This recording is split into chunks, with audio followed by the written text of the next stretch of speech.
Harry Montagu ialah seorang pemain bek tengah centre back berusia 17 tahun yang kini beraksi bersama skuad bawah 18 tahun West Ham United di England. Beliau kini menjadi tumpuan peminat bola sepak tempatan kerana sedang dalam proses untuk mewakili skuad kebangsaan Malaysia Harimau Melaya. Profil ringkas pemain, tarikh lahir 9 Februari tahun 2009, umur 17 tahun, posisi pertahanan bek tengah, kelab semasa West Ham United B18, menandatangani biasiswa penuh sehingga Jun 2027, ketinggian 1.85 meter, gajah permainan, pemain pertahanan moden yang tenang dan bijak, mengawal bola dari benteng bawah, ball playing defender, hubungan warisan dan status kerakyatan Malaysia, darah warisan. Beliau dilahirkan di London tetapi mempunyai pertalian darah Malaysia yang sah melalui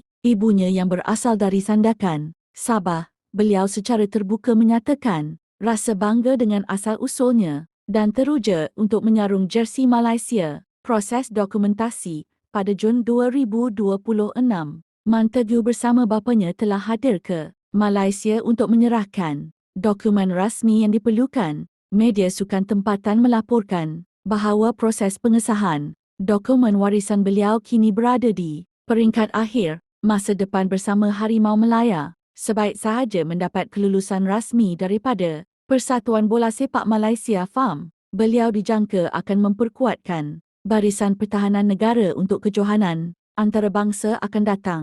Adakah anda ingin mengetahui rekod penampilan semasa beliau bersama Akademi West Ham, senarai pemain warisan Eropah lain yang sedang dipantau FAM, atau jadual perlawanan terdekat skuad Harimau Melaya?